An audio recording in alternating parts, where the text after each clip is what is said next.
ওটা দিয়ে দিন, কিছুই বলার দরকার নেই, বড় কিছুই বলার দরকার নেই। থাকতে ছোট বোন ভাড়া দেবে, দেখতে খারাপ দেখায়। সাব্বির রিকশায় বসেই বড় বড় কয়েকটা শ্বাস ফেলল। রাগ কন্ট্রোল করা ব্যর্থ চেষ্টা। চাচি কেন এই মেয়েকে উঠতে বসতে শাসায় আঁচ বুঝল। তার নিজেরই তো ইচ্ছে করছে খুশি মেরে নাক ফাটিয়ে দিতে। রিমি হসপিটালের ভেতরে আসলো। রিসেপশনে জিজ্ঞেস করতেই সাইড থেকে একদল মহিলা আসলো। তাদের সবার গায়ে থ্রি পিস, ওনা গলা থেকে কোমরে এসে আড়াআড়ি করে গিট্টু দেওয়া, পায়ে কেটস। রিমি এবার বুঝলো বাচ্চা বাসায় রাখার কারণে এখন এটা ফ্যাশনের মতো হয়ে গেছে। সকাল হলেই মহিলারা দল বেঁধে বের হয় জগিং করার জন্য। অবশ্য জগিংয়ের জন্য এরা বের হলেও তাদের সময় কাটে যার যার বাড়ির গল্প করে। রিমি, তাই না? রিমি তাকালো, সাথে মাথা নাড়ল। উপকারের কোনো দাম নেই, বুঝছো? এত কষ্ট করে হাসপাতালে আনলাম, ভর্তি করালাম, অথচ জ্ঞান ফিরেতেই ধমকাধমকি শুরু। কেন তোমাকে ফোন করলাম? আরে বাবা, আমরা জানি নাকি কে তোমার কি হয়? ওনার জ্ঞান ফিরেছে নাকি? হ্যাঁ, কিছুক্ষণ আগে ওই কর্নারের রুমটায় আছে। যাও, তোমার জন্য বসে আছে। আপনাদের ধন্যবাদ। আজকাল অবশ্য এতটুকু কেউ করে না। যাক, কেউ তো উপকারের কদর করলো। আচ্ছা, এবার আসি, তোমার জন্য বসেছিলাম। বলেই মহিলারা বেরিয়ে গেল। রিমি কেবিনের দিকে এগিয়ে গেল। অলিভ বেডে বসেছিল, তার মাথায় ব্যান্ডেজ। তাকে দেখেই ফট করে দাঁড়িয়ে গেল। অনুতপ্ত কণ্ঠে বলল, সরি রিমি, এক্সট্রিমলি সরি। আমার জন্য আপনার এত সকালে কষ্ট করতে হলো। সমস্যা নেই, আপনি ঠিক আছেন? অলিভ বড় একটা শ্বাস ফেলে হালকা হেসে বলল, এখন আমি সত্যি ভালো আছি। রিমিও হালকা হাসল। অ্যাক্সিডেন্ট কিভাবে হলো? জগিং করতে বের হয়েছিলাম, কুয়াশা বেশি ছিল তাই খেয়াল করিনি। রাস্তা পার হতে গেলাম, ব্যাস গাড়ির সাথে ধাক্কা। ডিসচার্জ করবে আজ? হ্যাঁ, 2-3 ঘন্টা অবজারভেশনে রাখবে, তারপর ছেড়ে দেবে। আমি ছাড়াও আর কাউকে ইনফর্ম করা হয়েছে? এক ফ্রেন্ডসকে বলেছি, কিছুক্ষণের মধ্যে এসে পড়বে। ফ্রেন্ডস? ফ্যামিলি মেম্বার কোথায়? অলিভ হাসল, হেসে আবারও বেডে গিয়ে বসল। জেরা করছেন? অবশ্যই। তাহলে বলছি না। কেন? বন্ধু হয়ে বন্ধুর মতো যেদিন জিজ্ঞেস করবেন সেই দিন বলবো। রিমি হাসল, কিছু বলল না। সেও এগিয়ে গিয়ে সোফায় বসল। অলিভ রিমির দিকে কিছুক্ষণ তাকিয়ে রইল। তাকিয়ে থাকার অবশ্য কিছু নেই। হাতের সামনে যতগুলো শীতের কাপড় পেয়েছে সবই মনে হয় পরে এসেছে। চোখ মুখ নাক ছাড়া সবই প্যাকিং। নিঃশ্বাস নেওয়াটা প্রয়োজন, তা না হলে ওগুলো মনে হয় ঢেকে ফেলতো। কোনো জড়তা নেই, সংকোচ নেই। তার সামনে যে দেখতে বিশ্রী চেহারার একজন মানুষ দাঁড়িয়ে, কোনো মাথা ব্যথাও নেই। অথচ এই পর্যন্ত সে যেখানেই গেছে সবার আগে তার দিকে অন্যভাবে তাকায়, পরে গিয়ে স্বাভাবিকভাবে কথা বলে। মেয়েটা একটু অন্যরকম, এই অন্যরকমটাই সে ধরতে পারছে না বলেই অজানা অন্য কিছু একটা অনুভব করছে। সে তাকিয়ে থেকেই শান্তভাবে বলল, আমার বন্ধু হবেন রিমি? রিমি চোখ তুলে তাকালো। তার চেহারার কোনো পরিবর্তন হলো না, যেন সে জানতো এমন কিছু হবে। সে কিছু বলবে তখনই দরজায় সাব্বির এসে দাঁড়ালো। নির্বিকারভাবে বলল, আমার 10টায় ক্লাস আছে, আমি ফিরবো, তুমি যাবে? রেমি একটু চমকালো। সাব্বিরকে তো সে ভুলে গিয়েছিল। অলিভ ভ্রু কুঁচকে তাকালো। তাতে দুজনের মাঝে আসা এই সুদর্শন যুবককে তার একদম পছন্দ হলো না। তবে এই যুবককে তার চেনা চেনা লাগছে। কোথায় যেন দেখেছে। ও, শপিং মলে। রিমি পরিচিত নাকি? কই, সেদিন তো দেখে মনে হয়নি। রিমি চিঠিটা হাতে নিয়ে উল্টে পাল্টে দেখল। সে আগেকার দিনের সাদা খাম। এই যান্ত্রিক ফোনের যুগে চিঠি বড়ই দুর্লভ বস্তু। সেই দুর্লভ বস্তু এসেছে তার নামে রংপুর থেকে। প্রেরক আরিয়ান আহমেদ নামের ব্যক্তি পাঠিয়েছে থানার ঠিকানায়। সে মনে করার চেষ্টা করলো আরিয়ান নামের কাউকে চেনে কিনা। এক আরিয়ানকে অবশ্য চিনত, সে তার সাথে কলেজে পড়তো। সে নিশ্চয়ই তার কাছে চিঠি দেবে না। সে খাম ছেড়ে চিঠি বের করলো। তার ভেতরে ভেতরে খুব এক্সাইটিং ফিল হচ্ছে। অবশ্য হবেই না কেন, তার জীবনে প্রাপ্ত প্রথম চিঠি বলে কথা। সে চিঠি খুলল। গোটা গোটা অক্ষরেই মুক্ত দানার মতো লেখা, কোনো কাটাছেঁড়া নেই। তার মনে হলো চিঠির দাতারও প্রথম চিঠি, তাই লিখেছে খুব যত্ন করে। সে চিঠিতে চোখ রাখল। চিঠির শুরুতেই তার ধাক্কা খাওয়ার কথা, তবে রিমির মধ্যে কোনো হেলদোল হলো না। সে নির্বিকারভাবেই পড়া শুরু করলো। আপা, জানি এই শব্দে আপনি চমকে যাবেন, যাওয়ারই কথা। চেনার মতো পরিচয় আমাদের কখনো হয়নি, তবে আমরা কিন্তু আপনাকে চিনি। আমাদের জ্ঞান হওয়ার পর থেকেই আমরা চিনি আমাদের একটা বড় বোন আছে, তবে সে আমাদের সাথে থাকে না। কেন থাকে না সেটা অবশ্য জেনেছি অনেক পরে, মায়ের কাছ থেকে। আমার বাবাকে খুব ভয় পাই, তাই তাকে কিছু জিজ্ঞেস করার মতো সাহস আমাদের কখনো হয়নি। অথচ সে শান্ত, নিশ্চুপ, কখনো আমাদের সাথে উঁচু গলায় কথা বলেনি। তবুও কেন জানি না আমরা তাকে খুবই ভয় পাই। হয়তো সে শান্ত, নিশ্চুপ, তবে বাবার যে ভালোবাসায় আগলে ধরা, ভরসা দেয়, ভালোবাসার চাদরে মুড়িয়ে দেওয়া, সেটা সে আমাদের নেয়নি বা নিতে পারেনি। কেন পারেনি সেটা ছোটবেলায় না বুঝলেও এখন কিছুটা হলেও বুঝি। এই পৃথিবীতে যত শাস্তি আছে তার মধ্যে সবচেয়ে বড় শাস্তি হলো অপরাধবোধ। এটা মানুষকে শেষ করে একেবারে ভিতর থেকে। চোখে দেখা যায়, ঘা হয় না, রক্ত ঝরে না, তবুও এর ভাঙর মানুষকে ভেঙে চুড়ে শেষ করে দেয়। হয়তো তাকেও করেছে, তাই বাকি সন্তানদেরও কাছে টেনে নিতে পারেনি। যেই দূরত্ব প্রথম সন্তান থেকে রেখেছে, সেই দূরত্ব বাকি সন্তানদের কাছ থেকেও রেখেছে। যাই হোক, সেগুলো পুরনো, সেগুলো না হয় পুরনোই থাক। আমি আপনার সাথে যোগাযোগ করার অনেক চেষ্টা করেছি, আপনার নানা বাসায়ও গিয়েছি। কেউই আপনার নাম্বার বা ঠিকানা দিতে রাজি হয়নি। লোকমুখে শুনে যে আপনি এই থানায় আছে, তাই এই রাস্তাটা নেওয়া। জানি না চিঠি পাবেন কি না, যদি পান তাহলে আপনার কাছে আপনার ছোট ভাইয়ের ছোট্ট একটা রিকোয়েস্ট। ফিরে কি আসবেন আপু? জানি আমরা সবাই আপনার দোষী, তবুও একবার সব ভুলে ফিরে আসা যায় না আপু? মানুষই ভুল করে, হয়তো তখন পরিস্থিতি এমন ছিল, বাবাও করেছে, তবে তার শাস্তি তিনি অবশ্যই পাচ্ছেন। বাবা অসুস্থ আপু, তিনি কখনো আমাদেরকে কিচ্ছু বলেনি, তবে আমি জানি তার চোখ শুধু এখন আপনাকেই খোঁজে। অন্তত একবার ক্ষমা চাওয়ার জন্য হলেও।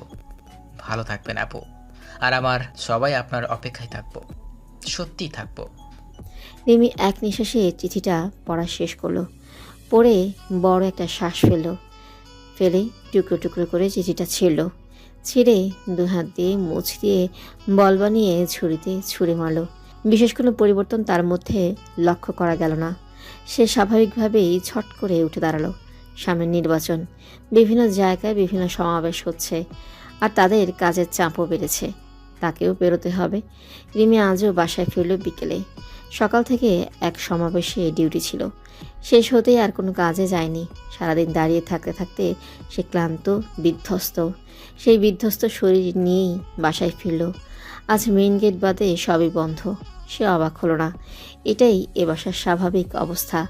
সে সব সময়ের মতো বেশ কয়েকবার কলিং বেল চাপল। এ বাসায় আর যাই হোক, এক কলিং বেলেই দরজা খুলবে সে এরকম ভুলেও আশা করে না। তাই খুব নির্বিকারভাবেই কয়েকবার কলিং বেল চেপে দাঁড়িয়ে রইল। তার কিছুক্ষণ পরে দরজা খুলল হাসি খালা। চোখে মুখে তার কাঁচা ঘুম। সে তার কাঁচা ঘুম নিয়েই বলল, সকলে মিলে মেয়ে দেখতে গেছে গো আম্মা, বাসায় কেউ নাই, টেবিলের খাওন দেওয়া আছে, কষ্ট করে একটু নিয়ে খাও। বলেই সে যেভাবে ঢুলতে ঢুলতে এসেছে সেভাবেই ঢুলতে ঢুলতে চলে গেল। রিমি হাসল। বিয়ের ফুল ফুটতে চলেছে তাহলে। সে উপরে এলো। এই অবেলায় আর গোসল করার ইচ্ছে হলো না। সে হাত মুখ ধুয়ে আবার নিচে আসলো। খিদে পেট চোচো করছে। নিচে আসতেই অবাক হলো, টেবিলের সামনে সাব্বির দাঁড়িয়ে, তার হাতে মগে কিছু মিক্স করছে। আপনি জাননি? সাব্বির ভ্রু কুচকে তাকালো। এই মেয়ে এসেছে কখন? সে ঘুমেছিল। মাথা ভার, নাক গলা চেপে আসছে। নির্ঘাত ঠান্ডা লাগবে। সে ভ্রু কুচকেই বলল, কোথায়? রিমি চেয়ার টেনে বসলো। বসতে বসতে বলল, এ তো দেখি যার বিয়ে তার খবর নেই, পাড়াপড়শির ঘুম নেই। হেয়ালি ছাড়া কথা বলতে পারো না? রিমি হাসল। হেসে ঢাকনা খুলল। মাংস, তবে কিসের বোঝা যাচ্ছে না। সে আবার গরু মুরগি ছাড়া অন্য কিছু খায় না। দেখতে খাসির মতো লাগছে। সে সন্দেহ মাখা কণ্ঠে জিজ্ঞেস করলো। এটা কিসের মাংস? সাব্বির কুসুম গরম লবণ পানিতে চুমুক দিল। তার উচিত এখান থেকে চলে যাওয়া। সে ভালো করেই জানে 2 মিনিট দাঁড়ালেই এই মেয়ের ইয়ার্কি মার্কা কথার রেলগাড়ি শুরু হবে। তবে সমস্যা হলো তার যা করা উচিত এই মেয়ের সামনে করে ফেলে তার উল্টো। সেদিন গেল বিরিয়ানি খেতে, গেছে তো গেছে, আবার কি একটা কাজ করলো। তার সাথে এসব যায়, আবার গেল হসপিটালে। লোকেশন বলে দিলেই তো হতো, তা না, এমন ওলটপালট হওয়ার কারণ কি? সে চিন্তা করতে করতে চেয়ার টেনে বসলো। বসে বলল, তোমার দরকার কোনটা? সাব্বির মনে মনে হাসলেও। তাদের 3 ভাই বোনেরই খাসির মাংস পছন্দ। নিচে এসেছে তাই খাসি রান্না করা হয়েছে। গরু। রিমি মাংস ভালো করে খেয়াল করে বলল, শিওর? তোমার কি ধারণা আমি এখানে ফাজলামির জন্য বসেছি? রিমি আর কিছু বলল না, উঠে কিচেনে গিয়ে গরম করে আনলো। শীতে জমে গেছে, এনে আরামসে খাওয়া শুরু করলো। হসপিটালের লোকটাকে? রিমি খেতে খেতে সাব্বিরের দিকে তাকালো। হসপিটালে গিয়ে 2 মিনিটেও বসতে পারেনি। এ লোক বলতে গেলে টেনে হেঁচড়ে নিয়ে এসেছে। পুরো রাস্তা ছিল থম মেরে। যাওয়ার সময় তো গেল ভালোই, হঠাৎ করে কি হলো কে জানে। 9টাও বাজেনি, তার নাকি ক্লাস আছে। আগে জানলে সাথে নিতই না। কে সেটা এখনো বলতে পারছি না। কেন? ফ্রেন্ডশিপের প্রপোজাল এখনো অ্যাকসেপ্ট করনি? রিমি খাওয়া থামিয়ে সাব্বিরের দিকে তাকালো। তাকিয়ে বলল, আপনি লুকিয়ে লুকিয়ে আমাদের কথা শুনেছেন? লুকিয়ে শুনতে হবে কেন? তোমরা কি কানে কানে ফিস ফিস করে কথা বলছিলে নাকি? রিমি মুখ পাকালো, বাকিয়ে আবারও খাওয়া শুরু করলো। মাংসের কারিটা ভালো হয়েছে। সে আরও 2 পিস নিল। লোকটা একটু অন্যরকম। কেন? দেখতে অসুন্দর বলে? না, কালো হলেই যে কেউ দেখতে অসুন্দর হয় তোমাকে কে বলল? ছোট থেকেই শুনে শুনেই তো বড় হলাম। এই জন্যই বুঝি বরাবর টাইপ কারো কাছেই যাচ্ছ? তবে লাভ হবে বলে মনে হয় না। কেন? কালো লোকের বউ সুন্দর হয়, শুনোনি? আর সুন্দর লোকের? সাব্বির হালকা হাসলো, তবে সে কথার উত্তর দিল না। বলল, লোকটার চোখে তোমার জন্য মুগ্ধতা আছে, তবে সাথে অন্য কিছু। রিমি ঠোঁট টিপে হাসলো। চোখ দেখে অনেক কিছু বোঝেন দেখি। সাব্বির কিছু বলল না। কথাগুলো সে এবার ফাজলামি করে বলেনি। কেন জানি লোকটাকে তার সত্যি সুবিধার মনে হয়নি। একটা নিষ্পাপ ভালো মানুষের চোখ আর একটা চতুর চোখের মাঝে পার্থক্য আছে, এতটুকু অন্তত বোঝার বয়স তার হয়েছে। রিমি সাব্বিরের দিকে তাকালো, চোখে চোখ রেখে বলল, আমার সম্পর্কেও কিছু বলুন তো, দেখি কেমন বোঝেন। হজম হবে? সেটা শোনার পর বোঝা যাবে। তুমি ভয়ঙ্কর, আর এই ভয়ঙ্কর মেয়েটা প্রেমে পড়েছে। কার শুনতে চাও? রিমি খাওয়া বন্ধ হয়ে গেল। কিছুক্ষণ স্তব্ধ হয়ে তাকিয়ে রইল। তারপর চোখ ফিরিয়ে নিয়ে স্বাভাবিকভাবেই খাওয়া আবার মনোযোগ দিল। প্রেমের দিকে সে গেল না। প্রেমে পড়লে সে পড়েছে, এটা আবার এমন কি? প্রেম তো পড়ার জন্যই। এই বয়সে প্রেমে পড়বে না তো কবে পড়বে? আর ভয়ঙ্কর সেটা। রিমি চোখ ফিরিয়ে নিলেও সাব্বির নেয়নি। সে এখনও রিমির দিকেই তাকিয়ে আছে। তাদের লাস্টবার দেখা হয় যখন চাচির বাবা মারা গেলেন। খবর শুনে বাড়ির সবাই রংপুরে গেল। গিয়ে কিছুদিন থাকতে হলো। হাজার হলেও আত্মীয় গিয়ে তো আর ফট করে আসা যায় না। চাচির বাবার বাড়ি পিওর গ্রামের বাড়ি বলতে যা বোঝায়। বড় বড় ঘর, বড় উঠান, এক গাদা মানুষ, বিশাল এরিয়া নিয়ে বাড়ি। তখন সে সবেমাত্র ভার্সিটিতে উঠেছে।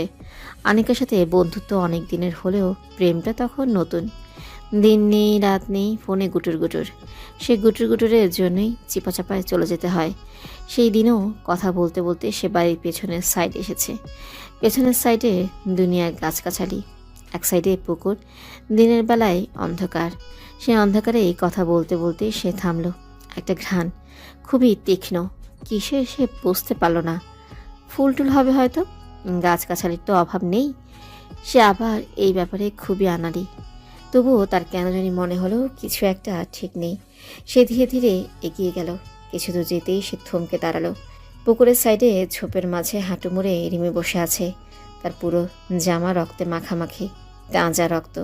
সে বসে আছে মূর্তির মতো, হাতে মুঠো করা কিছু একটা। সে ফোন কেটে চোখে মুখে বিস্ময় নিয়েই আরেকটু এগুলো। এগুতেই বুঝতে পারলো হাতের জিনিসটা কি, একটা ঝিনুকের খোলস। আর এই ঝিনুকের খোলস তার পরিচিত। এভাবে ঝিনুকের মাথা ধার করে তারা ছোটবেলায় কত আমটাম চুরি করে কেটে খেত। এটার মাথায়ও তেমন ধার, সেই ধার করা অংশেও রক্ত। অজানা আশঙ্কায় তার ভেতর কেঁপে উঠল। মা বাবা ছাড়া একটা মেয়ের জন্য এই পৃথিবীটা ভয়ঙ্কর। সে ধীরে ধীরে রিমির কাছে গেল, হাঁটু মুড়ে রিমির সামনে বসলো। রিমি নড়ল না, কিছু বললও না, শুধু ধরে রাখা ঝিনুকটা আরও শক্ত করে মুঠো করল। সাব্বির তাকিয়ে রইল। এই মেয়েটা জীবনে আর কোনো পুরুষ মানুষকে বিশ্বাস করতে পারবে না, কোনো দিনও না।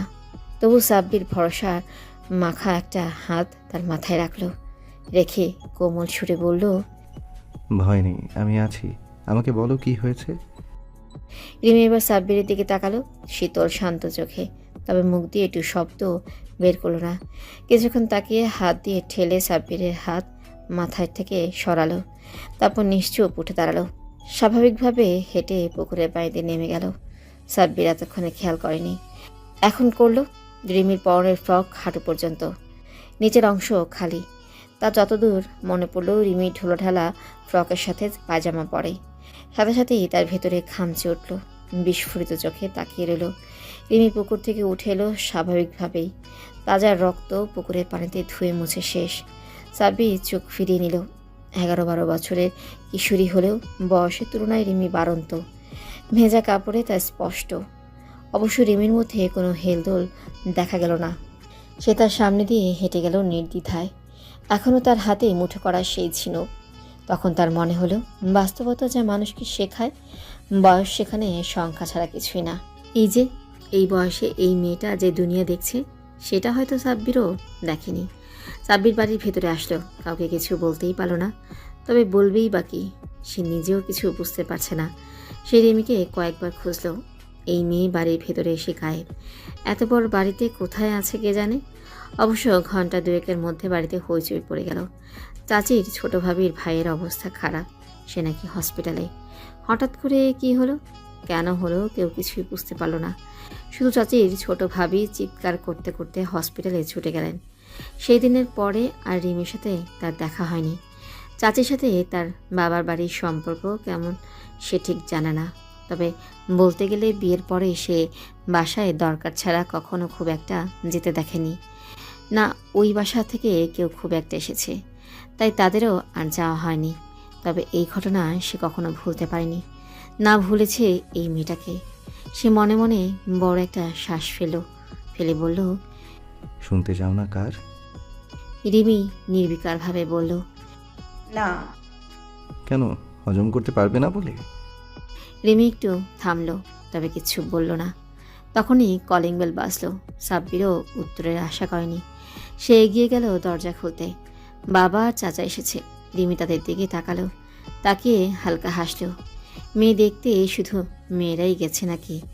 ওবায়দুল আর রেজাউল সোফায় আয়েশ করে বসে রেজাউল রিমির উদ্দেশ্যে বলল, আজকে খাসির কারিটা ভালো হয়েছে না রিমি? আমি তো মজাই মনে হয় প্রায় হাফ কেজির উপরে খেয়ে ফেলেছি। ওবায়দুলও মাথা নাড়ল, নেড়ে বলল, একদম সেই। রহমানের দোকানের মাংস ভালো, আবার বলতে হবে? রিমি থমকে বসে আছে। তার মুখে এখনও এক টুকরা মাংস, কিন্তু সেটা আর চিবোতে পারল না। সে আগুন চোখে সাব্বিরের দিকে তাকালো। সাব্বির হেসে ফেলল, প্রাণ খোলা হাসি। তার হাসি দেখে দু ভাই অবাক হয়ে তাকালো। তাদের সবসময় শান্ত গম্ভীর থাকা ছেলেটা হঠাৎ করে হলোটা কি? রিমি সাইন করে চেক বই নিল। সে এসেছে ব্যাংকে, 2 সপ্তাহ পরে আসতে বলেছিল। সে বলতে গেলে ভুলেই গিয়েছিল। আজকে ব্যাংক থেকে ফোন করায় মনে পড়ল। সকালে ব্যস্ত থাকায় আসতে পারেনি, এখন একটু ফ্রি, তাই ভাবলো নিয়ে আসা যাক। সে চেক বই নিয়ে পেছনে ফিরতে অলিত এগিয়ে আসলো। তার গায়ে ফর্মাল ঘিয়ে রঙের শার্ট, কালো প্যান্ট। গায়ের রং কালো হলেও দেখতে ভালো লাগছে। অবশ্য বলতে গেলে ব্যাংকের সব লোককেই তার কাছে দেখতে ভালো লাগে। সবসময় কেমন ফিটফাট বাবু সেজে বসে থাকে। ভালো আছেন রিমি? ভালো, আপনি? খুব ভালো। সেটা তো আপনি সব সময়ই থাকেন। অলিত হাসল। সময় আছে নাকি এখনই আবার থানায় যেতে হবে? যেতে তো হবেই, তবে কিছুক্ষণ পরে গেলেও সমস্যা নেই। যদি ছোট্ট একটা রিকোয়েস্ট করি, রাখবেন? রিমি হাসলো, তবে কিছু বলল না। বলল অলিদ নিজেই। 2 মিনিট দাঁড়ান, আমি আসছি। বলেই অলিদ চলে গেল। রিমি বাইরে এসে দাঁড়ালো। কিছুক্ষণের মধ্যেই জোহরের আজান পড়বে। ব্যাংক বলতে গেলে এখন প্রায় ফাঁকা। লাঞ্চ আওয়ারও মনে হয় শুরু হবে কিছুক্ষণের মধ্যেই। সে দাঁড়াতেই অলিদও বেরিয়ে আসলো। এসে বলল, সরি অপেক্ষার জন্য। সমস্যা নেই। রিকোয়েস্টটাই কি জানতে চাইলেন না? কি আর হবে, হয়তো লাটের টেস্ট করাবেন। অলিদ আবার হেসে ফেলল। হেসে বলল, আসুন। দুজনেই এগিয়ে গেল। কিছু দূর হাঁটলে একটা রেস্টুরেন্ট, 3য় ফ্লোরে। অলিদরা প্রায় এখানে লাঞ্চ করে। সে রিমিকে নিয়ে সোজা উপরে চলে এলো। এখানের লোক তার পরিচিত। সবচেয়ে সুন্দর আর ভালো জায়গাটা তাদের দেওয়া হলো। কি খাবেন বলুন? আপনি এনেছেন তাই আপনি অর্ডার করুন। শিওর? হ্যাঁ। অলিদ নিজের মতোই অর্ডার করলো। করে রিমির দিকে তাকালো। সে নির্বিকারভাবে আশেপাশে দেখছে। মেয়েটা সব কিছুতেই কি এমন নিরুত্তাপ, নাকি তার সাথেই? সেদিন লোকটা কে ছিল? রিলেটিভ। শপিং মলে কিন্তু সেই রকম মনে হয়নি। না মনে হলে আর কি করার, সত্য তো সত্যই। তা ঠিক, হয়তো আমারই বোঝার ভুল। সেরকম কিছুই না। আমি তাদের বাসায় থাকছি, আমার খালামণি তার চাচি। ও, বলেই অলিদ একটু থামলো, তারপর বলল, সেই দিন আমি একটা প্রশ্ন করেছিলাম রিমি। রিমি তাকালো, গালে হাত রেখে বলল, আচ্ছা, উত্তর নেওয়ার জন্যই এত আয়োজন? হ্যাঁ, তা বলতে পারেন, তবে ইচ্ছে না হলে বলার দরকার নেই। রিমি হাসলো। হেসে হাত সামনে বাড়িয়ে দিল। বলল, আপনার রিকোয়েস্ট অ্যাকসেপ্টেড হলো মিস্টার অলিদ আশফাক। অলিদও হাসলো, তবে হাত বাড়ালো না। নির্নিমেষ চোখে তাকিয়ে রইল। নিরাশ কণ্ঠে বলল, আরেকবার ভাবুন রিমি, আমি আপনার এক হাত ধরলে সেটা আর ছাড়ি না, কোনো পরিস্থিতিতেই না। নাম যেটাই হোক সম্পর্কের, আমার কাছে তা খুব ইম্পর্ট্যান্ট। আমি অত ভাবি টাবি না মিস্টার অলিদ। 5 সেকেন্ড আপনার সময়। আপনি যেমন ধরলে আর ছাড়েন না, আমিও তেমনই দ্বিতীয়বার আর সুযোগ দিই না। Time start now. 5, 4, 3। অলিদ সাথে সাথে হাত বাড়িয়ে রিমির হাতের সাথে হাত মেলালো। সে এক পাগল। এই মেয়েটা তো দেখা যায় তার চেয়েও পাগল। সে হাত ধরে রিমির দিকে তাকিয়ে রইল। সাধারণ চেহারার সাধারণ একটা মেয়ে, তবুও তাকে এত টানছে কেন? কই, আগে তো কখনো এমন হয়নি। বিশেষত্বটা কোথায় আপনার রিমি? রিমির তেমন কোনো প্রতিক্রিয়া হলো না। সে হাত ছাড়িয়ে নিল, তারপর স্বাভাবিকভাবেই বলল, আপনার সম্পর্কে বলুন তো মিস্টার। এখন তো জানতেই পারি নাকি? অবশ্যই পারেন। আপনি চাইলে আমাকে তুমি বলতে পারেন। সেটা আপনিও পারেন। রিমি হাসল। হেসে বলল, আমি সবসময় আপনিতেই থাকবো, বাকি আপনার ইচ্ছা। অলিদ হাসল। তখনই খাবার এলো। অলিদ নিজে গুছিয়ে এগিয়ে দিল, দিয়ে নিজেও নিল। নিয়ে খেতে খেতে বলল, আমার বাবা নেই, মা আর এক বোন আছে। আমাদের নিজ এলাকা কুমিল্লাতে। বোনের বিয়েও হয়েছে কুমিল্লা। মা একা তো, তাই বেশিরভাগ সময় বোনের কাছেই থাকে। আমি এখানে এক কলিগের সাথে ফ্ল্যাট শেয়ার করে থাকছি। শেয়ার কেন? বেতন তো ভালোই হওয়ার কথা। মাকে নিয়ে ছোট্ট একটা ফ্ল্যাট নিলেই তো পারেন। অলিদ খেতে খেতে রিমির দিকে তাকালো। মেয়েটা সব কথা কাটকাটভাবে বলে, জড়তা সংকোচ নেই। এই যে বাচ্চাদের মতো খাচ্ছে, মাঝে মাঝে পাও নাচাচ্ছে। একবার তার পায়ের সাথে পা লাগলো। রিমি হয়তো খেয়ালই করেনি। অলিদ নিজেই পা গুটিয়ে নিয়েছে। খেয়াল হলে হয়তো আনইজি ফিল করতে পারে। বদলির ব্যাপারটা মা পছন্দ করে না।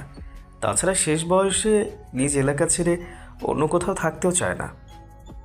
এর আগে কোথায় ছিলেন? গাজীপুর। বিয়ে করছেন না কেন?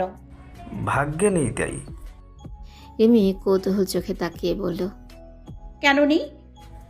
একজনের সাথে ঠিক ছিল, অ্যারেঞ্জ ম্যারেজই বলতে পারেন। কলিগের বোন, মা পছন্দ করেছিল। প্রায় 3 বছর কমিটেড ছিলাম। একটা অ্যাক্সিডেন্টে শি ইজ ডেড। দেখে তো মনে হয় না দেবদাস হয়ে বসে আছেন। কারণ আমি বসে নেই। কষ্ট পাইনি সেটা বলবো না, তবে বসে নেই। ভালো, সহজে মুভ অন করতে পারাটাও একটা ভালো গুণ। অলিদ মৃদু হাসল, তবে আর কিছু বলল না। কিছুক্ষণ নিঃশব্দেই কাটলো, দুজনেই নিজের মতো খেলো। অলিদ যত্ন সহকারে মাঝে মাঝে এটা ওটা এগিয়ে দিল। তাদের দুজনেরই খাওয়া শেষ। রিমি টিস্যু নিতে নিতে বলল, আমার সম্পর্কে কিছু জানার আগ্রহ নেই? না, কেন? এমনি। অদ্ভুত। এক এক মানুষ এক এক রকম রিমি। ভালো, লাটে কি আজই টেস্ট করাবেন নাকি সেটার জন্য আরো ঘুরতে হবে? অলিদ হেসে ফেলল, প্রাণ খোলা হাসি। এই মেয়ে নিজে হাসি কম, কিন্তু সামনের মানুষকে হাসাতে পারে সহজেই। সে হেসেই বলল, এত সহজে আমি টেস্ট করাচ্ছি না, ঘুরতে থাকো মিস রিমি। রিমি উঠল, মোবাইল পার্স নিতে নিতে বলল, তুমিটা ভুলে মুখ ফসকে বেরিয়ে গেছে না ইচ্ছাকৃত? অলিদ উঠল না, সে আয়েশ করে চেয়ারে গা এলিয়ে দিল, বলল, আমি ভুলেও কোনো ভুল করি না রিমি। যদি করতাম তাহলে তোমার সামনে বসে থাকতে পারতাম না।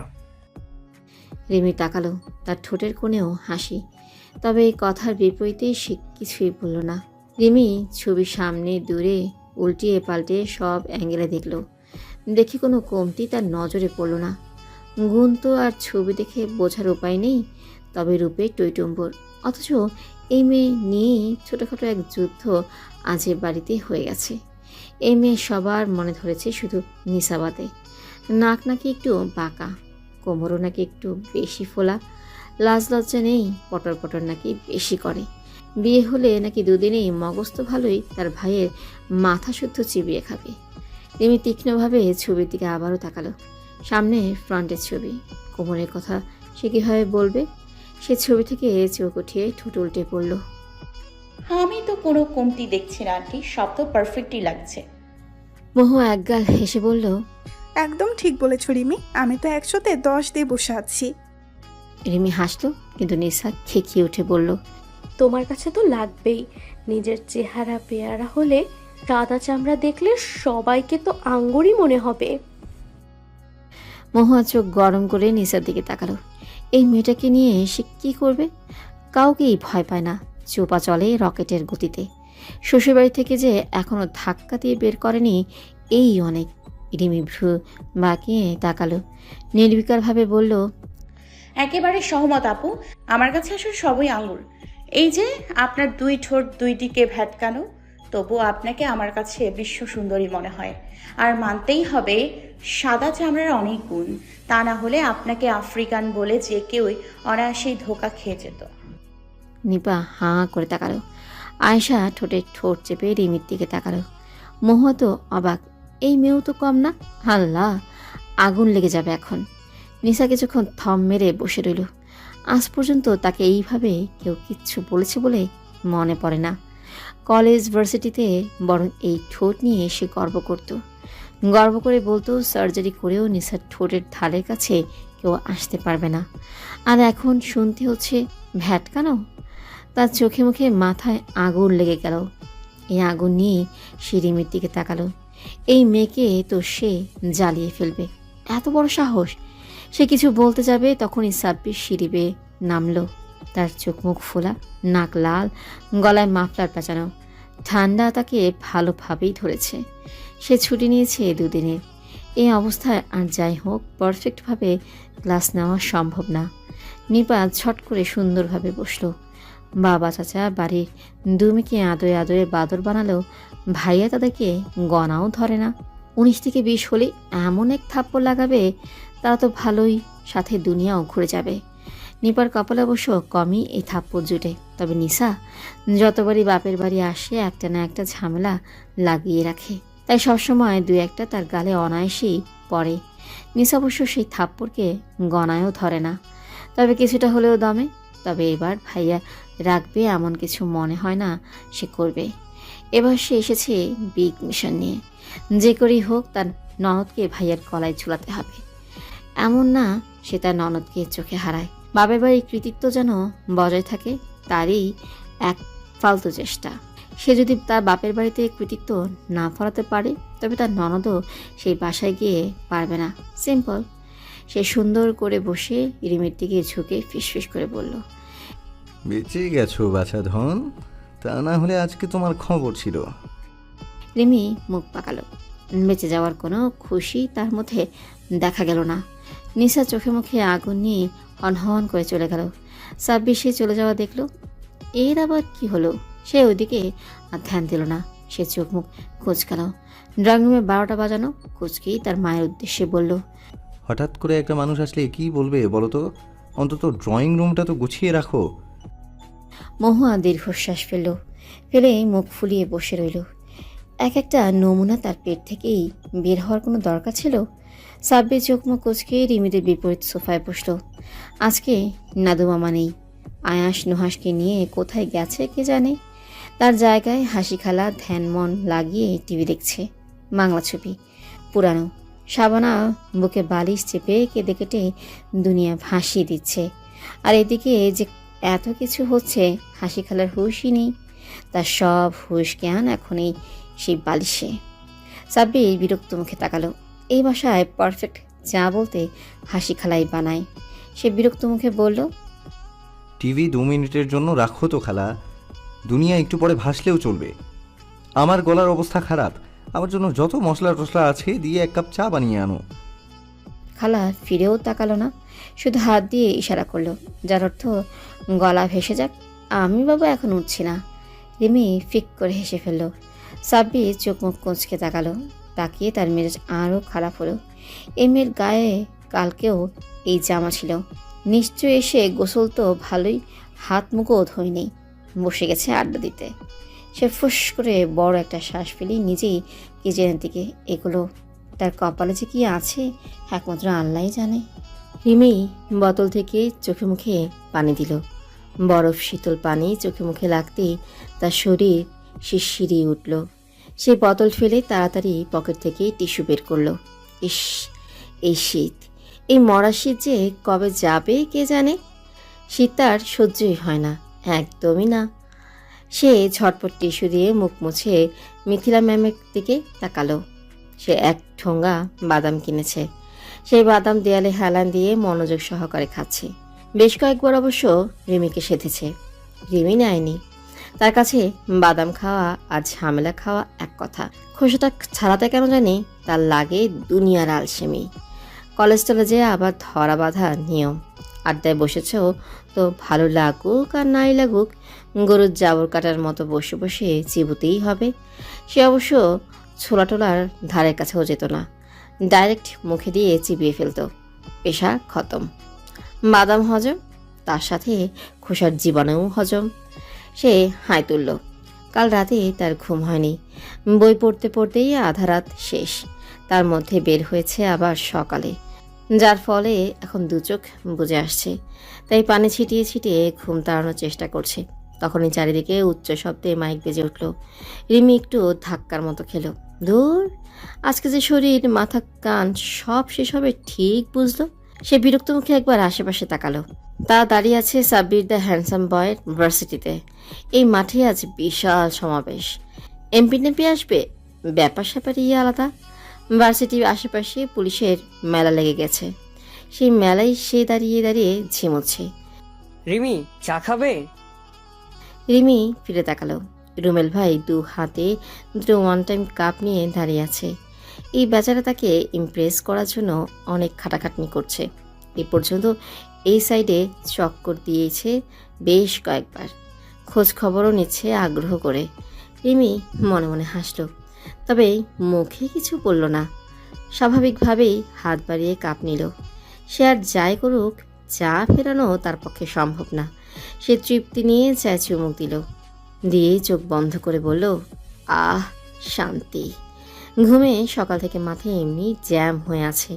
তার মধ্যে সূর্যের চেহারাও দেখা যাচ্ছে না। এই অবস্থায় চাই একমাত্র ভরসা। Thank you thank you thank you Rumel ভাই। রুমেল রিমির বাচ্চামো দেখে হাসলেও। এই ছোট ছোট বাচ্চামোর জন্যই রিমিকে তার ভালো লাগে। সে আরেক কাপ মিথিলাকে দিল, দিয়ে আর দাঁড়ালো না, চলে এলো। কিছুক্ষণের মধ্যে এমপি সাহেব এসে পড়বে। রাস্তা সব ক্লিয়ার রাখতে হচ্ছে। রিমিটা দেখছে ভেতরের সাইডটা। রিমি চা খেতে খেতে একটু সাইডে আসলো। অলিদ ফোন দিচ্ছে। এ অবশ্য আজকাল তাকে যখন তখন ফোন দেয়। সে ফোন রিসিভ করলো না। এত শব্দে কথা বলা অসম্ভব। সে মেসেজ করলো। আমি ব্যস্ত। সাথে সাথেই উত্তর এলো, জানি। তাহলে? এমনি। ভালো। অবশ্যই ভালো। তোমার সাথে কথা বলছি, খারাপ থাকার তো প্রশ্নই আসে না। রিমি হালকা হাসলো। কি করছেন? কি আর করবো বলো, পরের টাকার হিসাব রাখছি। ভালো তো রাখেন। সেটা ভালো হোক খারাপ রাখতে তো হবেই, তাই না? এখন বলুন তো ম্যাডাম, কবে একটু ফ্রি হবেন? কেন?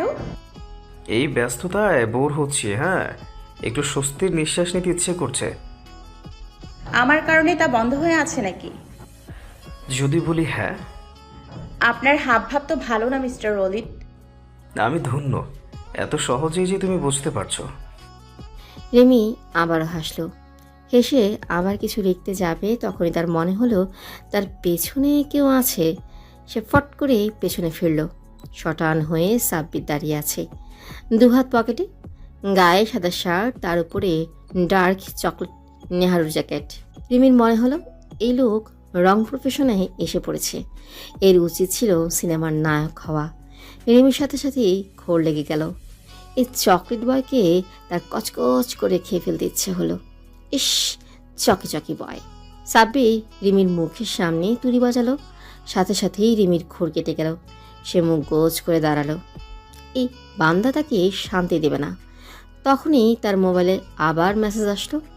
সাব্বির দেখলো, দেখে বলল, বাহ, অ্যাকসেপ্ট করাও হয়ে গেছে। রিমি মেসেজ আর ওপেন করলো না, মোবাইল পকেটে রাখলো। তার চা পানি হয়ে গেছে। সে কাপ ফেলে দিল, দিয়ে স্বাভাবিকভাবে বলল, হ্যাঁ। গুড, রকেটের গতিতে ছুটছো দেখি। হ্যাঁ, একভাবে বলতে গেলে সেরকমই। ডেটেও যাওয়া হয়ে গেছে নিশ্চয়ই। ঠিক বুঝতে পারছি না, তবে সেই দিন একসাথে লাঞ্চ করলাম। সাব্বির নির্নিমেষ তাকিয়ে রইল। আজকাল তার আজব আজব ইচ্ছে হয়। এই যে এখন যেমন হচ্ছে, এই মেয়েকে তুলে আছাড় মারতে। সভ্য সমাজে বাস করার অনেক যন্ত্রণা, চাইলেও সব ইচ্ছে পূরণ করা যায় না। তাই সে তার ইচ্ছেকে সাইড করে গম্ভীর কণ্ঠে বলল, একটা কথা জিজ্ঞেস করব, সত্যি উত্তর দেবে? সেটাও ঠিক বলতে পারছি না, তবুও করুন, বলার চেষ্টা করি। অভিনয় করছো কেন? রিমি উত্তর দিল না। সে গোল গোল চোখে চুপচাপ সাব্বিরের দিকে তাকিয়ে রইল। সে সাব্বিরের চেয়ে হাইটে একটু কম, এই নাক বরাবর।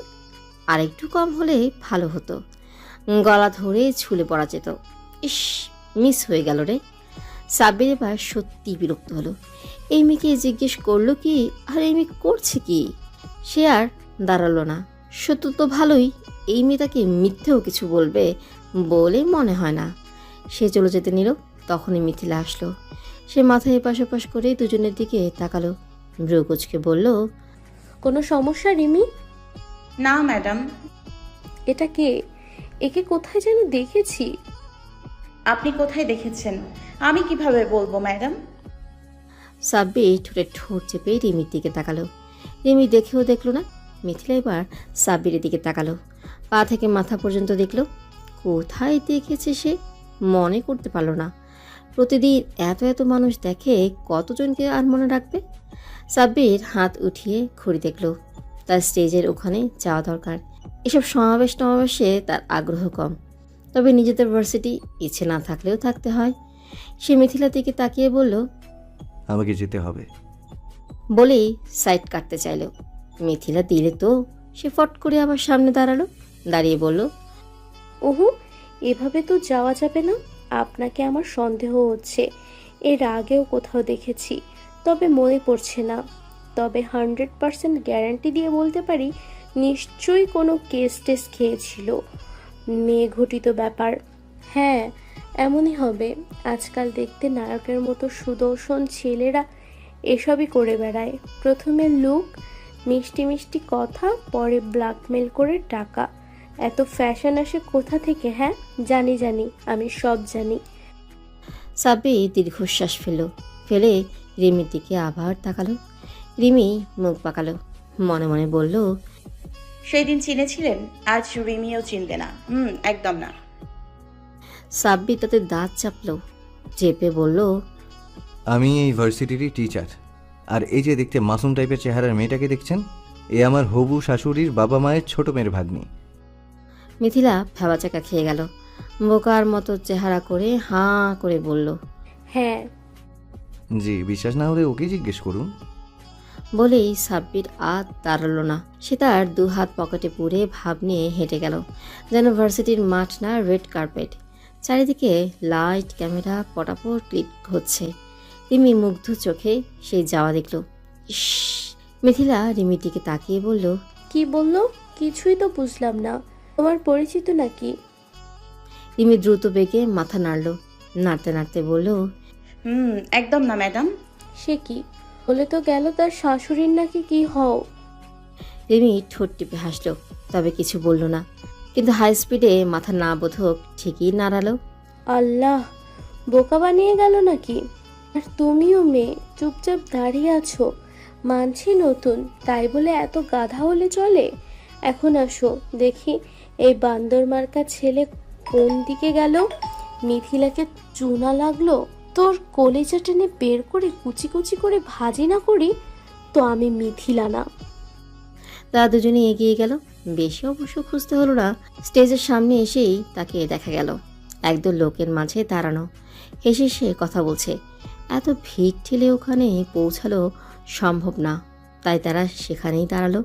কিছুক্ষণ পরেই সেখান থেকে সুন্দর মতো একটা মেয়ে, না মেয়ে বলা ঠিক হবে না, বয়স আরও বেশি, গায়ে পরিপাটি করে শাড়ি পরা, পায়ে উঁচু হিল, সেই হিল ঠকঠকিয়ে স্ট্রেট করা লম্বা চুল উড়িয়ে হেঁটে তাদের পাশ দিয়ে যাচ্ছিল। মিথিলা ম্যাম তাকে থামালো, থামিয়ে বলল, কিছু মনে করবেন না, একটা কথা জিজ্ঞেস করার ছিল। মেয়েটা হাসলো, মিষ্টি হাসি, হেসে বলল, বলুন। জি আপনি? আমি এই ভার্সিটিরই টিচার। বলুন, কোনো সমস্যা? না না, কোনো সমস্যা না। আসলে ওই লোকটা কে বলতে পারবেন? মেয়েটা ঘাড় ঘুরিয়ে তাকালো, ভ্রুকুচকে বলল, কোন লোকটা? ওই যে চকলেট বয়। মেয়েটা আবারও হাসলো। ভার্সিটি সব টিচার এমন সুন্দর হয় কেন? রহস্য কি? এমনি ভাবতে লাগলো। কেন বলুন তো? মিথিলা থামলো না, সন্দেহের কথা কাউকে জানানো যাবে না। সে একটু হেসে রিমিকে টেনে পাশে এনে বলল, আর বলবেন না, এ হলো তার শাশুড়ির কি যেন ছিল। ও হ্যাঁ, বাবা মায়ের মেয়ে, ভাগ্নি। এখানে হঠাৎ করে দেখলো তাই। জি, কি বললেন? আরে বুঝেন না, শাশুড়ির বাবা মায়ের ভাগ্নি। আরে থুকু, মেয়ের ভাগ্নি। মেয়েটা অবাক হয়ে রিমির দিকে তাকালো।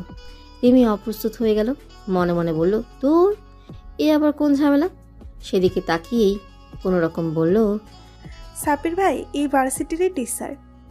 মিথিলা ঠোঁট ভেটকে আবারও বলল, হ্যাঁ সত্যি? নাম সাব্বির নাকি? জি। বলেই মেয়েটা দাঁড়ালো না, যেখান থেকে এসেছিল। হনহনিয়ে সোজা সেখানেই গেল, গিয়ে সোজা সাব্বির ভাইয়ের কাছে গেল। মনে হয় তাদের ব্যাপারেই কিছু বলছে। মাইকের শব্দ, তাই তারা কথা বলছে একটু কাছাকাছি এসে। বলতে গেলে কানে মুখে টাইপ।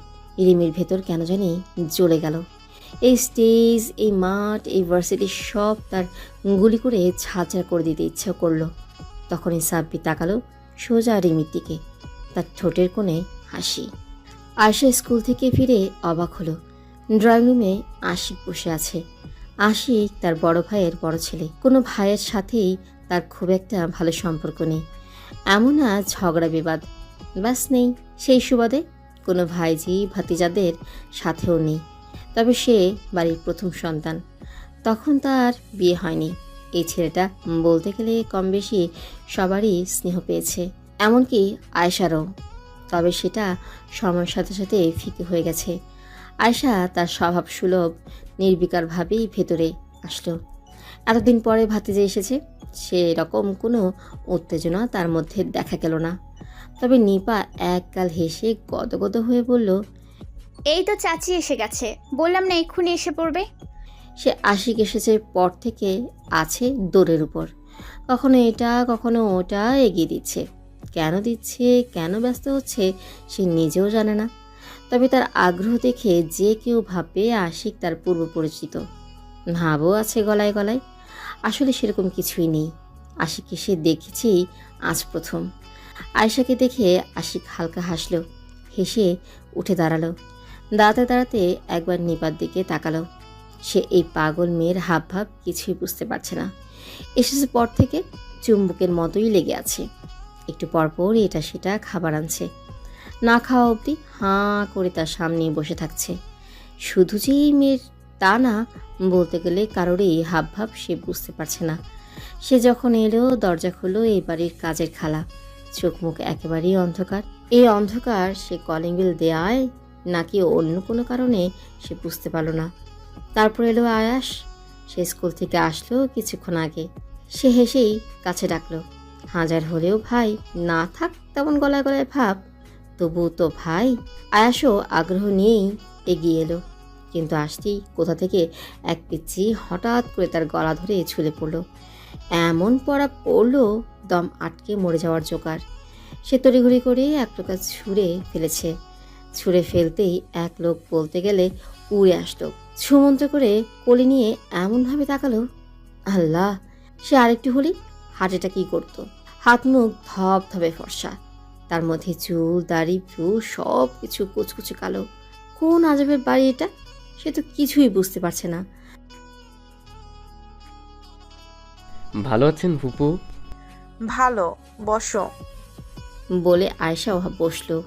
মনে মনে ভাবলো আশিক কি রিমির জন্য এসেছে। আসুক, রিমি না চাইলে এই বিয়ে সে কখনো হতে দেবে না। রিমি এটা বুঝেনি বলেই গাধার মতো স্টেপ নিয়েছে। বাসার সবাই ভালো? জি। আয়েশা আর কথা খুঁজে পেল না। কেন এসেছে জিজ্ঞেস করাটা বেমানান। সে চুপচাপেই বসলো। আশিক বুঝতে পারল না বোঝা অবশ্য কিছু নেই। সে ছোট বাচ্চা না, তাছাড়া তার নিজেরও আসার তেমন ইচ্ছে ছিল না। দাদি আর মা বলতে গেলে তাকে ঠেলে ঠুলে পাঠিয়েছে রিমি খবরাখবর নিতে। সে কি খবর নিবে নিজেও বুঝতে পারছে না। রিমি ছোটবেলা থেকে নিজের মন মাফিক চলার মতো মেয়ে। সেখানে থাকতেই কাউকেই গণায় ধরেনি। আর এখানে রিমি আসলেও সন্ধ্যার অনেক পরে, ক্লান্ত বিধ্বস্ত হয়ে। সারাদিন ভার্সিটিতে দাঁড়ানো, তারপরে আবার গিয়েছে আরেক জায়গায়। মহিলা মার্ডার কেস। মন মেজাজ শরীর তার সব তেনাবেনা। আশিককে দেখে তার খালামণির মতো তারও কোনো প্রতিক্রিয়া হলো না। সে সোজা এসে বিছানায় পটাং হয়ে শুয়ে পড়ল। দুনিয়ায় এখন জাহান্নামে যাক, সে এখন ঘুমাবে। তার ঘুম ভাঙল একেবারে 12টার পরে। মোবাইলের ভাইব্রেটে সে হাতরে মোবাইল রিসিভ করে কানে রাখল। অলিদ চিন্তিত হয়ে বলল, থ্যাংক গড তুমি ফোন রিসিভ করেছো। কোথায় ছিলে তুমি? কতবার ফোন দিয়েছি।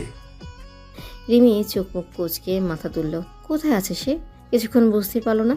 তার মনে হলো এখনও সে ভার্সিটিতেই আছে। একের পর এক প্যাঁ প্যাঁ করে বক্তৃতা দিয়েই যাচ্ছে। তবে এত অন্ধকার কেন? পাও চুলকাচ্ছে। মশা তার দায়িত্ব মনে হয় ভালোভাবেই পালন করছে। হ্যালো রিমি। রিমির ধ্যান ভাঙল। সে কম্বল নিয়েই উঠে বসলো। কানে মোবাইল রেখে ঘুম জড়ানো কণ্ঠে বলল, ঘুমাচ্ছিলে নাকি? হুম। সরি, মনে হয় ডিস্টার্ব করলাম। রিমি কিছু বলল না। তার ঘুম এখনো কাটেনি। আচ্ছা তাহলে ঘুমাও। 9টা থেকে ফোন করছি, ধরছিলে না বলে টেনশন হচ্ছিল আর কি। রিমি অবাক হলো। অবাক হয়েই বলল, 9টায় থেকে মানে এখন বাজে কয়টা? অলিদ হাসল। এমনি ঘুমাচ্ছে কখন থেকে? আচ্ছা ঘুম কাতরে তো। এখন রাত প্রায় 1টা। আল্লাহ, বলেন কি? এই মাত্রই না আসলাম। এমন হয়, খুব ক্লান্ত ছিলে বোধহয়। রাতে খেয়েছো? রিমি মনটা একটু খারাপ হলো। বাসায় এতগুলো মানুষ, কেউ কি পারতো না তাকে এসে খাবারের জন্য ডেকে তুলতে? কি হলো? না, এখনো খাওয়া হয়নি। তাহলে তো মনে হয় ঘুম ভাঙিয়ে ভালোই করেছি। ওঠো, ফ্রেশ হয়ে খেয়ে দিয়ে আবার ঘুমাও। আচ্ছা তাহলে আমি রাখছি, তুমি খেয়ে নিও কেমন? বাই। বাই না, বলো শুভরাত্রি। দিন রাত তো ইংলিশেই পটর পটর করেন, হঠাৎ আবার শুভরাত্রি কেন? অলিদ হালকা হাসল, হেসে বলল, কিছু কিছু শব্দের হাজার ইংরেজি শব্দ থাক, বাংলার মতো হৃদয় ছুঁতে পারে না।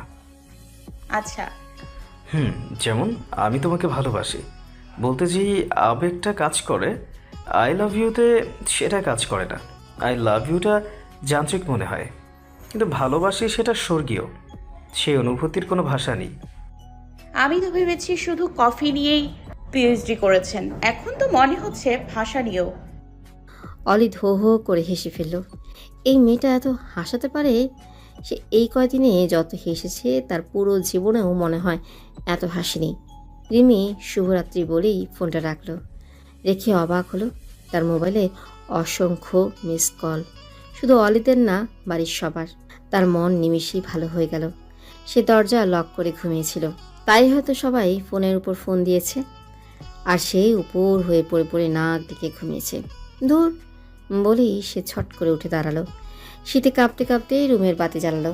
জ্বালিয়ে তার মন আরেক দফা ভালো হয়ে গেল। আশিক ভাই তার জন্য এক কাতা বই নিয়ে এসেছে। ইস, আজকে কি তার মন ভালো হওয়ার দিন ছিল? সে উঠে কাঁপতে কাঁপতে জামা চেঞ্জ করলো। ঠান্ডা পানি দিয়ে উহু আহু করতে করতে হাত মুখ ধোয়া শেষ করলো।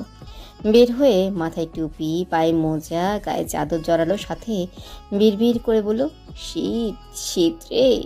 শীতের গোষ্ঠী উদ্ধার করে পুরো প্যাকিং হয়ে রিমি বাইরে আসলো। তার খিদে পেয়েছে। ড্রয়িং রুমে এসে সে আরেক দফা অবাক হলো। সাব্বির ভাই বসে আছে সোফায়, পা দুটো লম্বা করে টেবিলে ফেলা। লো ভলিউমে টিভি চলছে, তার মাথা সোফায় হেলান দিয়ে রাখা। সে রিমির দিকে না তাকিয়ে বলল,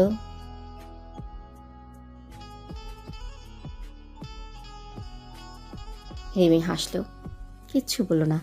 সে টেবিলের দিকে এগিয়ে গেল। খাবার ঢেকে রাখা, নিশ্চয়ই মহু আন্টির কাজ। সে প্লেট এগিয়ে নিল। আশিক ভাই এসেছে তাই হয়তো আয়োজনও বেশি। সে অবশ্য বেশি কিছু নিল না, সাদা ভাত, ডাল আর মুরগির মাংস। এত রাতে পোলাও টোলাও খেতে ইচ্ছে করলো না। আর অন্য মাংস না বাবা না, সেই দিন তার শিক্ষা হয়ে গেছে। এই বাসে যতদিন আছে, গরু হোক আর খাসি, সে হাতেই দেবে না। সে প্লেট, এক গ্লাস পানি নিয়ে সোফার দিকে এগিয়ে গেল। এই বান্দাকে তো আর কচকচ করে খাওয়া সম্ভব না, তাকে দেখে কচকচ করে মুরগির মাংস খেয়েই আপাতত মন শান্ত করা যাক। সে বসতেই মাথা কাত করে সাব্বির তার দিকে তাকালো, বিরক্ত মুখে বলল, সোফায় কে ভাত খায়? রিমি নির্বিকারভাবে বলল, আপনার মামা খায়। তো তোমারও খেতে হবে? রিমি খেতে খেতে বলল, আমার কোনো দোষ নেই, সব দোষ আপনার। আমার? আপনি যদি না থাকতেন আমি খাবার নিয়ে সোজা রুমে চলে যেতাম, কম্বল মুড়ে তারপরে খেতাম। সাব্বির তাকিয়ে রইল, কিচ্ছু বলল না। অবশ্য তার বলার ভাষাও নেই। সে কম্বল মুড়ে তো ভালোই, বিছানায় খাওয়ার কথা কল্পনাও করতে পারে না। তবে তার ভবিষ্যৎ মনে হয় কল্পনার বাইরে। শুধু খাওয়া কেন, আরও কত কিছু বিছানায় বসেই করতে হয় কে জানে। পরে টেনশন কমলো কিভাবে? আমাদের স্পাইডারম্যান আছে না, সে পাইপ বেয়ে জানালা দিয়ে উকি দিল। দেখলো এক নোংরা মেয়ে সারাদিন যে ইউনিফর্ম পরেছিল, সেই ইউনিফর্ম গায়ে গায়ে নাক ডেকে ঘুমাচ্ছে, মাঝে মাঝে হাত দিয়ে পা চুলকাচ্ছে। ভাগ্যিস চুলকেছ, তা না হলে ভাবতাম মরে পড়ে আছো। রিমি হাসল, হেসে বলল, আয়েশ। রিমি পানির গ্লাস নিয়ে চোখ তুলে তাকালো। সাব্বির তার দিকে এক পলকে তাকিয়ে আছে। সে চোখ প্লেটে রেখেছিল, তাই এতক্ষণ খেয়াল করেনি। সে পানি খেয়ে বলল, আমার পেট খারাপ হলে আপনার খবর আছে। আমি এখানে আসতে বলেছি?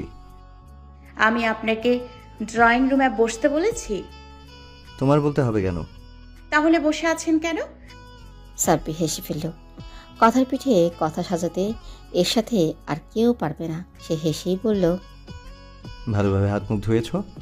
রিমি মাত্রই এক লোকমা মুখে দিতে নিয়েছিল। সে থেমে গেল, মনে মনে বলল, বেটা পরিষ্কার গির, আমার হাত ধুই আর না ধুই আপনার কি? হ্যাঁ, আমার হাতে তো আর আপনি খাবেন না, সেই তো খাবো আমি, তো এত ফেলার দরকার কি? কিন্তু মুখে বিরক্ত এনে বলল, কেন? সাব্বির ছট করে উঠে দাঁড়ালো। রিমি ভ্যাবাচাকা খেয়ে গেল। ওমা, এখন আবার তার হাত মুখ ধোয়াতে নেবে নাকি? সাব্বির রিমির সামনে এসে দাঁড়ালো, তাকে অবাক করে দিয়ে ঝুঁকে তার হাতের লোকমা মুখে নিল খুব কায়দা করে। রিমির শরীর ঝনঝনিয়ে উঠল।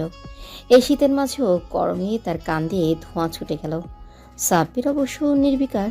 সে তার সেই নির্বিকার মুখ দিয়ে চোখে চোখ রেখে বলল, তোমার চোখে চশমা দরকার, তা না হলে গাধি দ্য নাম্বার 1 দেখতে টেবিলে 2 জনের খাবার রাখা, 2টো প্লেট যার মধ্যে একটা সাব্বিরের। বলেই সাব্বির রিমি গ্লাস থেকে পানি খেয়ে স্বাভাবিকভাবেই টিভি অফ করেই হাই তুলে যেতে যেতে বলল, সব কিছু গুছিয়ে খাবার ফ্রিজে তুলে তারপর যাবে, তা না হলে এই যে আমি না খেয়েই রইলাম সেটা ঠান্ডা পানিতে চুবিয়ে শোধ করব। সাব্বির চলে গেছে। রিমিকে অবশ্য ঠান্ডা পানিতে চুবানোর দরকার নেই। সে যেভাবে বসেছিল ঠিক সেভাবে এমনিতেই জমে বসে আছে। রিমি পেট চেপে হাসতে লাগলো। হেসে তার গড়িয়ে পড়ার অবস্থা। আশিক ভাই এসেছে ছাদে আসতে আশিক ভাই কালকের ঘটে যাওয়া সব ঘটনা বলল। তার ধারণায় এবারে সবার মেন্টাল প্রবলেম আছে, আর না হয় সমস্যা এই বাড়িতে। কেমন আজও বাড়ি, দেখলেই তো গা ছমছম করে। সারা রাত সে দু চোখ এক করতে পারেনি। সে ঠিক করেছিল সকালে উঠে রিমির সাথে দেখা করেই দৌড়, কিন্তু বাদ সাধল তার ফুপা। লোকটা অমায়িক। তাকে নিয়ে তার ফুপুর হেলদোল না থাকলেও এবারই সবাই আদিক্ষেতার চূড়ান্ত করছে। সবার এক কথা, 1 সপ্তাহের আগে যেতে দেবে না।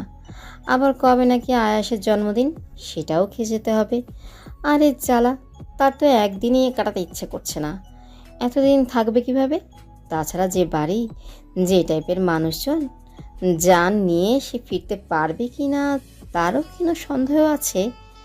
আশিক বিরক্ত মুখে বলল, এভাবে হাসছিস কেন? নিরিমি হেসেই বলল, তো কি করব? আমার যাওয়ার ব্যবস্থা কর। কোনো ঠেকা? আমি আসতে বলেছি? তুই না বললেও কারণ তো তুই। খবরদার বলে দিলাম, একদম আমাকে দোষাবে না।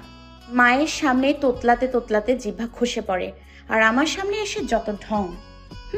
মাকে বলতে পারোনি যেতে পারবো না? 1000বার বলেছি রিমি কথায় মধ্যে মাকে টানবি না।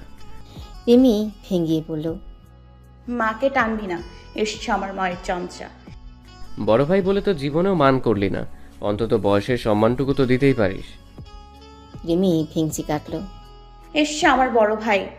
আশিক দীর্ঘশ্বাস ফেল। মেয়ে জাতটাই তারা, এরা কসম খেয়ে পয়দা হয়। জীবনে এরা সব করবে, তবে কোনো পুরুষ মানুষের কথা শুনবে না।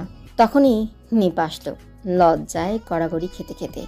এত সকালেও সে পরিপাটি, মুখে এক মন মেকআপ ঘষা শেষ। সে ওনার কোনা আঙুলে পেঁচাতে মুচকি হেসে বলল, চাচি নাস্তার জন্য নিচে ডাকছে। আশিক ভ্রু উঁচু করে তাকিয়ে রইল। সামান্য একটা কথা, এখানে এত লজ্জায় লাল নীল বেগুনি হওয়ার কি হলো? এই মেয়ে মানুষ না, তার চিন্তার বাইরের সাবজেক্ট। অথচ কালকেও দেখো দিব্যি নেচে আশেপাশে ঘুরে বেড়ালো, হা করে তাকিয়ে রইল। এখন তো চোখ তুলতেই পারছে না। আজব। রিমি ঠোঁট টিপে হাসল, হেসে বলল, তুমি যাও নিপা, আমরা আসছি। নিপা চলে গেল। যেতেই আশিক বলল, কি সমস্যা এই মেয়ের? মরণ ব্যাধিতে পেয়েছে, এখন জলেও ডুববে না, আবার ডাঙাও টিকবে না। ছটফট করতে করতে বাকি জীবন পার। কি বলিস? সেটা যদি বুঝতে তাহলে তো কাজই হয়েছিল। কি হয়েছিল? আমি কি জানি? তুই না বললি? আমি আবার কি করলাম? রিমি, আশ্চর্য, চেঁচাচ্ছ কেন? আশিক দীর্ঘশ্বাস ফেল। এই মেয়ে কথাবার্তায় হেয়ালিতে এক্সপার্ট। এর জন্য কত চড় থাপ্পড় যে খেয়েছে তার হিসেব নেই। তবে এখানে এসে হাসি খুশি রিমিকে দেখে তার ভালো লাগছে। মনে হচ্ছে অন্যরকম একটা দ্যুতি ছড়াচ্ছে। অবশ্য কিসের সে জানে না। লেখাপড়া ছাড়া বাকি সব কিছুতেই সে আনাড়ি। তবে সে এইটুকু জানে, এই মেয়েটা জনম দুঃখী। অবশ্য তাকে দেখে বোঝার উপায় নেই। এই মেয়ে যেমন কোনো মানুষকে গণায় ধরে না, তেমনি দুঃখকেও ধরে না। তুই যাবি কয়টায়? নাস্তা খেয়ে বেরিয়ে যাব। ফিরবি কয়টায়? ঠিক নেই। এত রিস্কের চাকরিটা না করলেও হতো। রিমি হাসল, কিছু বলল না। কালকে এত মরার মতো ঘুমলি কেন? টেনশনে ফুপির প্রেশার উঠে শেষ। রিমি কিছু বলল না। তার টেনশনে তার খালামনির অবস্থা শুনে কোনো ভাবান্তরও হলো না। সে নিজের মতো হেলে দুলে হেঁটে ছাদের কর্নারের দিকে এগিয়ে গেল। কার্নিশে ভর দিয়ে নিচের দিকে ঝুঁকল। সাব্বির বেরোবে। আজকে অবশ্য ফর্মাল গেটআপে নেই। গায়ে টি শার্ট, তার উপরে বুক খোলা কালো হুডি, জিন্স, কেটস। সে নিচু হয়ে কেটসের ফিতে ঠিক করছে। রিমি হাসল, দুষ্ট হাসি। সবাই ছাদে ফুলের বাগান টাগান করে, এবারে ছাদে সেরকম নেই। কয়েকটা টব আছে অবশ্য, সেগুলোতে মরা পুঁইশাকের ডাঁটা দাঁড়িয়ে আছে। সে সেখান থেকে এক মুঠো মাটি নিল। কুয়াশায় হালকা ভেজা, তবে মুঠো করা গেল না ঝরঝরে। তবুও যা করা যায় ততটুকুই করে ছুঁড়ে মারল। মেরে আশিকের হাত ধরে দিল এক দৌড়। আশিক হতভম্ব। কি হলো সে কিছুই বুঝতে পারল না, শুধু বলল, আল্লাহ, কি করলি তুই? যা করার করেছি, এখন মুখ বন্ধ, একদম বন্ধ। তা না হলে তোমাকে বিয়ের জন্য রাজি হয়ে যাব বলে দিলাম। আশিক সাথে সাথে এই মুখ বন্ধ করে ফেলল। সে আছে মাইন্ডকার চেপায়। একদিকে মা, দাদি, আর অন্যদিকে এই মেয়ে। ছোটবেলা থেকে এই রিমিকে সে আলাদা চোখে কখনো দেখেনি। তার নিজের বোনদের যেমন দেখেছে তেমনই, কিন্তু এখন হয়েছে জ্বালা। তার নাকি বিয়ে করতে হবে রিমিকে। কী যন্ত্রণা! ফিলিংস বলেও তো কিছু আছে নাকি? নিষেধ করেও লাভ হচ্ছে না। মা দাদি কসম দিয়ে বসে আছে। কিভাবে যে এদের বোঝাবে কে জানে। এখন একমাত্র শেষ ভরসা এই রিমি। তাই ভাই যেমনে নাচায় তেমনি নাচতে হচ্ছে। আয়েশের গালে আজকে থাপ্পড়টা অবশ্য সাব্বির দিল না, দিল আয়েশা। মেজাজ আজ তার তুঙ্গে। ছেলেটা দিন দিন বড় হচ্ছে না, ছোট। বাচ্চা হয় না করে পরপর দুটো মিসক্যারেজ। তার অনেক দিন পর আয়েশের জন্ম। এক তো সাধারণ ধন, আবার বাড়ি সবচেয়ে ছোট, তাই আদরটা পেয়েছে বেশি। সেই বেশি আদরেই হয়েছে বাদর। এই বাদরামি দিন দিন বাড়ছে তো বাড়ছেই। কি করবে সে এই ছেলের? থাপ্পড় খেয়ে অবশ্য আয়াসের কোনো ভাবান্তর হলো না। ভাইয়ার এক মন সাইজের হাতের থাপ্পড়ই সে হেসে হেসে হজম করে, এই আর কি। তবে সে এটাই বুঝতে পারছে না, সে বাথরুমে গেলেই তার হয়ে এই অকাজগুলো কে করছে। এখন তো তার বাথরুমে যেতেই ভয় করবে। রিমিয়াপুর কথাই ঠিক কিনা কে জানে। টাঙ্কিতে কিছু আছে নাকি? থাপ্পড়ে আয়েশার কিছু না এলে গেলেও নুহাস এক চিৎকার দিয়ে কেঁদে ফেলল। এটা তার ফেভারিট মামা। এই মামার কষ্টই মানে তার কষ্ট, আর তার কষ্ট মানেই নিশা, নাদু। তারা দুজনেই ফুঁপে উঠল। নিশা তেজের সাথে বলল, না জেনে তুমি ওকে মারলে কেন চাচি? এই বাসায় এই অকাজ আর কে করে? ও করে বলে আজও এটা করেছে, তার প্রমাণ আছে। তাহলে তুমিই বলো, আর কে করতে পারে? নিশা উত্তর খুঁজে পেল না। তবে এইটা সত্যিই ফাজিল। নুহাসের আব্বুকে চুলে জেল বলে একবার গ্লু লাগিয়ে দিয়েছিল। কি একটা অবস্থা! পরে বেল মাথা হয়ে ঘুরতে হয়েছে। সেই থেকে শ্বশুরবাড়ি সে আসতেই চায় না। আসলেও 2-1 ঘন্টাই পগার পার, ভুলেও রাতে থাকবে না। তার ভাষ্য মতে চুল তো কিছুদিন পর ফিরে এসেছে, অন্য কিছু গেলে আর আসবে না। তাই আগে ভাগেই সেফ থাকা ভালো। সেই থেকে নিশা একাই আসে। অতিরিক্ত দরকার ছাড়া শ্বশুর বাড়িতে সে পা মারায় না। সব জেনেও নিশা তেজের সাথে বলল,